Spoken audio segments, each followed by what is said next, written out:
শুটকির ভর্তা বানাতে এত কষ্ট আর আমার এত আলসামি লাগে, কারণ শুটকির ভর্তা বানাতে সময় লাগে বেশি, কষ্ট হয় বেশি, তাই আমি বানাইতেও চাই না। অনেকদিন ধরে আসলে সালমান বাবা বলতেছিল যে শুটকির ভর্তা বানাও, খেতে ইচ্ছা করে একটু ঝাল দিয়ে, তো বানাতে পারি না, সময়ও পাই না ঠিক মতো। খেতে কিন্তু ইচ্ছে করে। আসসালামু আলাইকুম, কেমন আছেন সবাই? আশা করি যে যেখান থেকে দেখছেন সবাই অনেক ভালো আছেন। আলহামদুলিল্লাহ, আমরাও ভালো আছি। তো এই তো আজকে শুটকির ভর্তা বানাবো, তো শুটকির সব রেডি করতেছি। এখানে নিছি হচ্ছে চিংড়ি শুটকিটাকে শুধু খোলায় টেলে নিছি। আর এটা হচ্ছে পেওয়া শুটকি। তো এই পেওয়া শুটকিটাকে ভালো করে ধুয়ে নিতে হবে। আর এই পেওয়া শুটকিতে তো আঁশ থাকে, ওই আঁশগুলো ফেলে দিতে হবে। আর এই শুটকিটা আসলে প্রথমে নামাইছিলাম, ভাবছিলাম যে ভর্তা করব, পরে দেখি না ভর্তা করতে ইচ্ছা করে না, ভুনা করব ভাবলাম।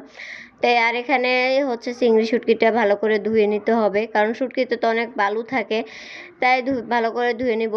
আর এখানে যে পেঁয়াজ শুটকিটা ভুনা করার জন্য পেঁয়াজ রসুন দিয়ে দিলাম। পেঁয়াজ রসুন একটু বেশি করে দেওয়া লাগে এটাতে। আর আসলে পেঁয়াজ শুটকি ভুনা আমি কখনো খাই নাই, প্রথমবার বানাইতেছি। সবসময় ভর্তাটা খাইছি, ভর্তাটা বেশি অনেক মজা লাগে। আর এখানে যে দুটা হচ্ছে রসুন দিয়ে দিলাম, সরি, দুটা শুকনো মরিচ দিয়ে দিছি, আর দিয়ে দিলাম লবণ, আর দিব হলুদ, মরিচের গুঁড়া একটু বেশি করে দিব যেন ঝাল হয়। আসলে ঝাল খেতে ইচ্ছা করে, তাই ভাবলাম যে একটু বেশি করে দিয়ে ঝাল যেন বেশি হয়। আর যেটা বলতেছিলাম, আসলে সালমানের বাবা হচ্ছে, ও এই পেঁয়াজ শুটকি ভুনা একদমই পছন্দ করে না, ও ভর্তাটা পছন্দ করে বেশি। তো আজকে যখন বানাই ওর পাতে দিয়েছি, ও বলতেছে এটা কি, তাই আমি বললাম যে পেঁয়াজ শুটকি ভুনা। বলে তুমি আমার এত দামি শুটকিটা, আমার পছন্দের শুটকিটা তুমি নষ্ট করে ফেলছো, এটা আমার ভর্তা বেশি ভালো লাগে, তুমি ভর্তা করতা। তা আসলে ভর্তা করতে একটু আইসে আমি করলাম, ভাবলাম যে ভুনাটা করি, সবসময় তো ভর্তা খাই। তো এই তো শুটকিটা দিয়ে আমি শুটকিটা ভালো করে নেড়ে, যেগুলো একটু বড় বড় কাটা সেগুলো ফেলে দিছি। ওই কাটাগুলো ফেলে তো এখন পানি দিয়ে দিলাম, কারণ এটা হচ্ছে এই পেঁয়াজ শুটকিটাতে একটা গন্ধ থাকে।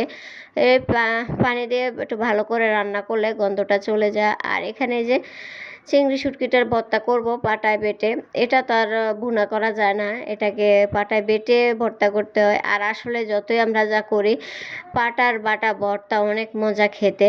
তো এই যে ভর্তা কিন্তু বাটা হয়ে গেছে, আর এখানে এখন কিছু রসুন আর পেঁয়াজ দিয়ে দিলাম। আর এখান দিয়ে কিন্তু আমার পেঁয়াজ শুটকিও হয়ে গেছে।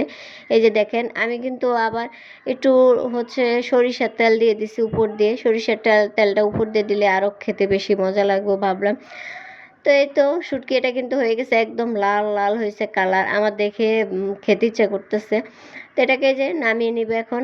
আর এখান দিয়ে কিন্তু আমার এই যে চিংড়ি শুটকি হয়ে গেছে, এটাও তুলে নিলাম। এটা আবার একটু তেলে ভেজে নিলাম। তেলে ভাজলে মনে হয় যে একটু কাঁচা গন্ধ থাকে, তবে এই জন্য ভাবলাম যে একটু সরিষার তেলে ভেজে নিই, তো আমি তেলে আবার একটু ভেজে নিছি। তো সবাই কেমন লাগলো ভিডিওটা অবশ্যই কমেন্ট করে জানাবেন। সবাই ভালো থাকবেন, আল্লাহ হাফেজ।